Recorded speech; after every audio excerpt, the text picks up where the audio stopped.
Page 54, an old-fashioned waltz.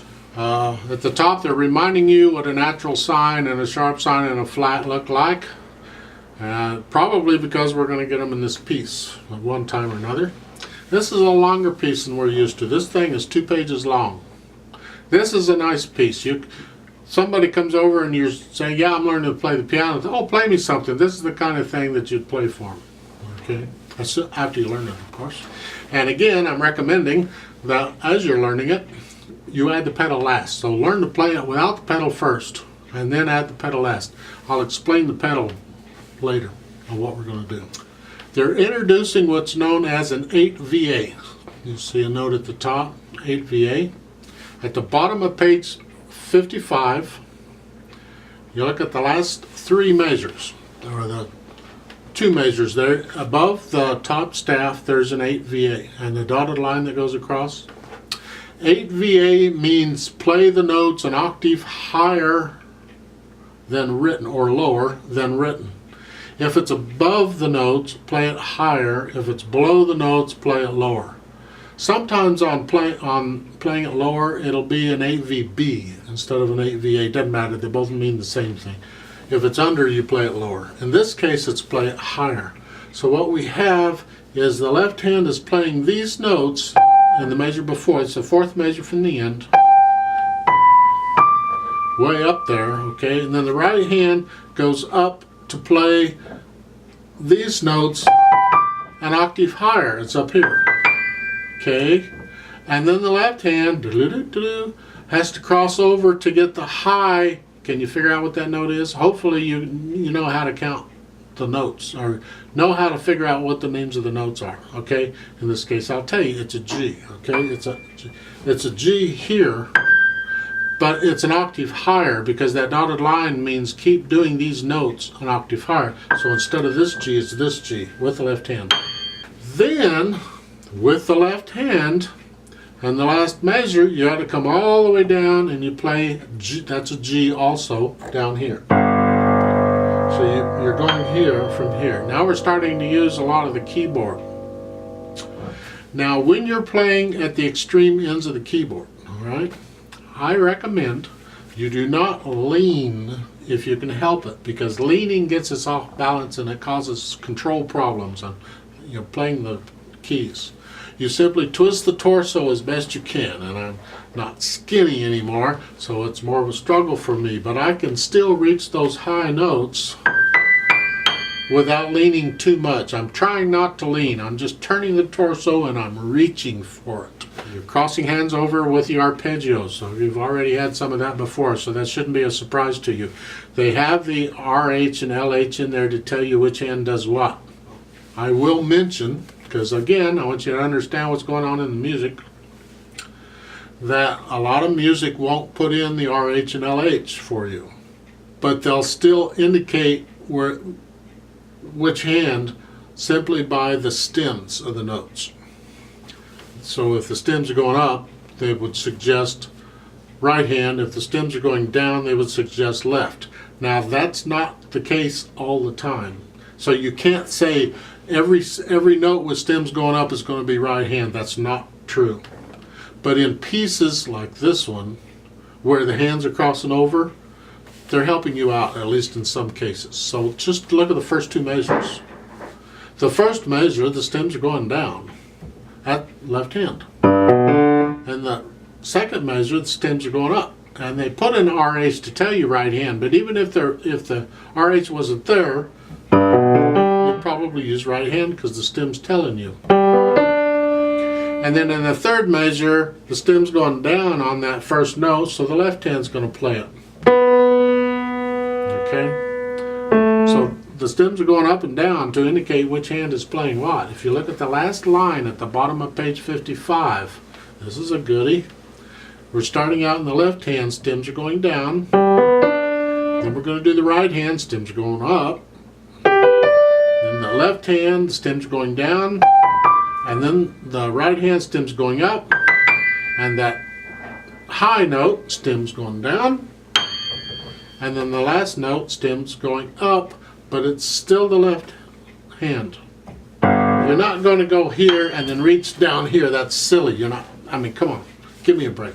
So the last one isn't telling you which hand to use. It's just, it's so low, the stem's going up. You could say that about the measure in front of it too, except of course they've got the LH, and I'm trying to explain to you the stem's up and down. So let's just pretend they did the stem down to tell you it's the left hand. They probably did the stem down because the note's so high, they got to do the stem down. There isn't room to go up. You know? Well, they went up the measure before. Hey. And there is a thing called a 15 VA, which means go up 2 octaves. So they could have written that high G here and put a 15 VA over it, and that tells you to go up 2 octaves. Now, you got slurs, so you're going to slur them, you're going to connect them. And you got staccatos, and you can use the wrist staccato. Try and get both notes down at the same time. In the third line down, first measure, they're pointing out the natural sign.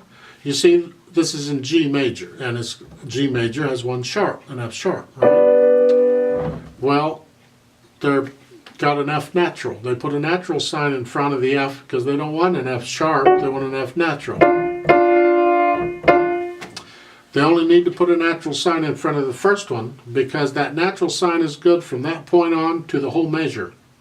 Now once you cross the bar line, it cancels it out. So on the next measure, on the first one, they're going to put a natural sign again. Otherwise, that would be an F sharp. So those Fs in the first 2 measures of that third line aren't F naturals. In the last measure, you have a C sharp, G. Both of those C's are sharp because the sharp sign is good for that point on to the whole measure. Then when you hit the bar line, then it's no good anymore. Okay. Now in the 4th line on page 54, in the second measure in the right hand, they put a natural sign in parentheses for the C to indicate a C natural, because in the first measure it's a C sharp. Both of those are C sharps. Second measure it's a C natural. But it's in parentheses, right? And that means they're just doing it as a nicety. They could leave the natural off, not put anything there. It's still a natural because the bar line cancels out the accidental. But they're doing that just to remind you to play a C natural. Isn't that nice of them? And it's in parentheses to indicate, hey, by the way, this is a natural. Go over to page 55. Third line down, next to the last measure, it's the left hand. You see the 8 VA underneath. That means go down an octave, remember? So instead of here where it's written, you're going to go down here and play it. That's right, because the right hand plays the next measure and those notes are here. Now, if you just look at the notes in those 2 measures, they look like the same notes. Except the 8 VA underneath moves it down an octave. So it's different. You may have to practice that arpeggio, because that arpeggio starts down here and it goes all the way up to here, and then the last note is here again. Whew. Talk about moving the hands around. So you work all this out and get it where you can play it rhythmically correct. You got the fingering down the way you want it, everything's there, and then you can add the pedal. All right? Now I'm going to recommend a slightly different fingering in a couple of spots. Now it's just a recommendation. You can finger it the way they've shown, it's fine. But I have a different one and I'll tell you why. Over on page 54, it's the third line down, the last measure. In the right hand you have a C sharp G. I don't play a thumb on a black note unless I have to, because the thumb is a short finger and you have to move the hand up into the black note area, and that can get tricky, especially if your fingers are kind of fat like mine are now. So I avoid it if I can avoid it. So instead of a 1-5 here, you're coming from the measure before here, right? CE. then I would recommend on that C sharp you use second finger. And this is very common. I do this a lot, and a lot of other people do too. Because it's just easier for me to go from here to here than to go from here to here. There's less motion. And I would recommend a 2-5 then on the, anytime it's in this piece, it's a C sharp G, 2-5. May not be that way in some other piece, but in this music. One thing I want to point out fingering wise in the left hand on page 55, look at the second line. Starting out with fourth finger, next one is second finger, third finger, the next one is with the thumb, so you bring the thumb under and play that. Then fourth finger, and the last measure with thumb again. That puts you in position for what's coming. Okay, just so you work that out. I am picky about when the pedal goes down and when it comes up, all right? Because a lot of people are very haphazard about it, and that I don't. So, again, at the beginning, and you're going to get that passage several places, so this applies to all the places, okay? At the beginning, you're going to play the first note, play the note first, and then push the pedal down. Now, you don't wait till beat 2 to push it down. You push it down immediately after. Okay? You're going to lift it up all the way, and when you play the B in the third measure, you lift it up when you play the B. Now, you can't keep it down for the B, or you lose the staccatos. You can't have staccato with the pedal down. They're not short that way. So when you play the B, you lift the pedal up. It's that way all over the place here. Over on page 55, third line down. The first 4 measures, you have the pedal. I'm going to demonstrate this. You're going to push the pedal down immediately after you play that first G. 2, 3. 1, 2, off. Lift the pedal up right on the rest, on the third beat. When that third beat starts, you lift the pedal up. So we hear 1 beat of rest. Okay? Okay. Then you got that. Then you go back down here and you push the pedal down right after you play that note. And you're going to leave the pedal down all the way to the end. You've done all these notes. And you come down to the last note, play it for 2 beats, and on that third beat, you lift your finger and the pedal at the same time. The finger, the hands, the finger, whatever, all come up, and the pedal comes up at the same time at the end. It's important. I don't know that I agree with them, but that's the way they're doing it, so I'm going to point it out. At the bottom of page 54, in the third line, they're indicating that after you play the notes, right hand, because you're holding the A down from the previous measure. It's tied. So when you play the notes in the right hand, you push the pedal down after you play them and leave it down during the rest. And that ties it all together. Okay? And then you lift it up right before you play the G, because you got to push it down right after you play the G. So you're only getting just a very short microsecond of silence. All right? I disagree. I think you should have a whole measure or a whole beat rest. But they're saying here, your A is down, you're playing 1, 2, 3. If I were going to do it that way, I wouldn't do a half note quarter rest. I'd do a dotted half note, and that would indicate the same thing. Then over on page 55, third line down, first 4 measures, they have the pedal down for the full 4 measures even during the rest.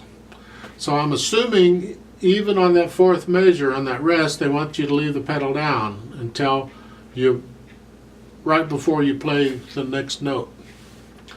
I disagree with that, but if that's what you're doing, then you would have to push it down when you play the first note on that line and leave it down. 1, 2, during the rest, leave it down. rest, and then right before you play that note, lift it up. And then after you play the note, you put it back down. That's what they're indicating.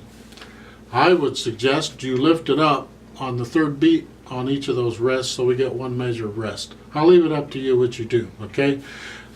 It's not one way is right or wrong. It's a different way of interpreting the music. Composers, many times, they're very picky about their music. They want you to play it so-so, but the pedaling is a whole nother ball game. Some composer would put the pedaling in.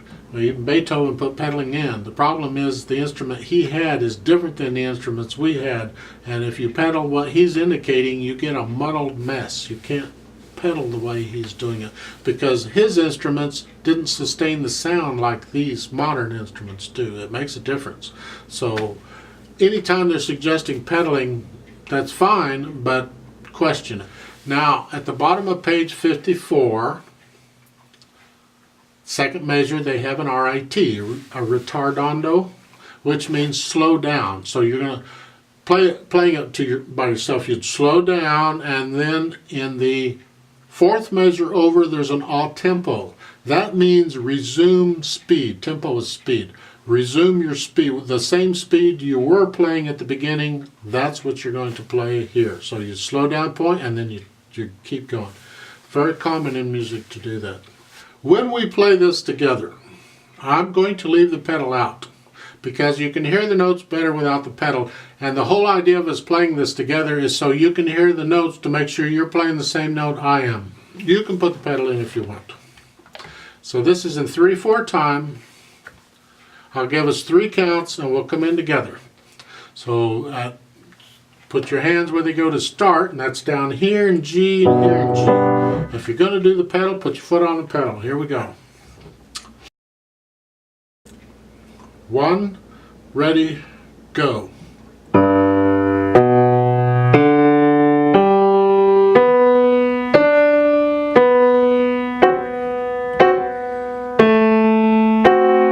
Rest.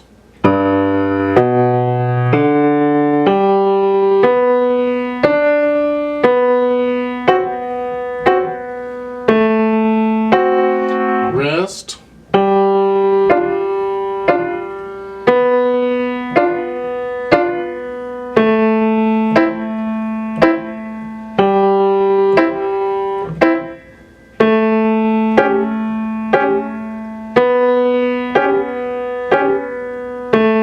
Rest.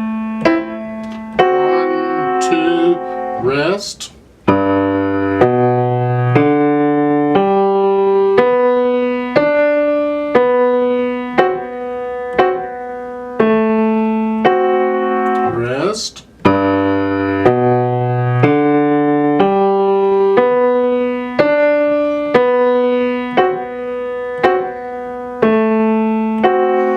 Rest.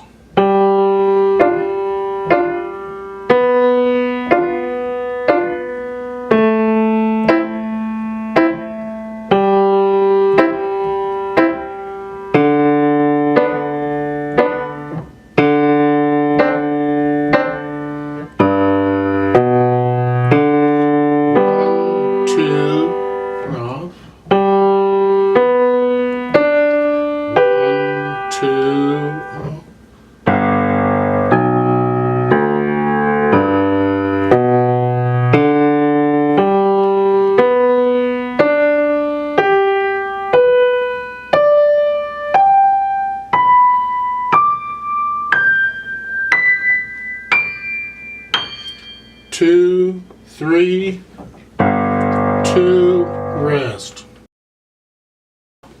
Give you an idea. I don't know if there's a recording of this anywhere or not. Give you an idea how I would play it and how I would pedal it. I'll try and play it for you here. Let's see. I'm starting here. Okay. This is just to give you an idea how it sounds. Okay.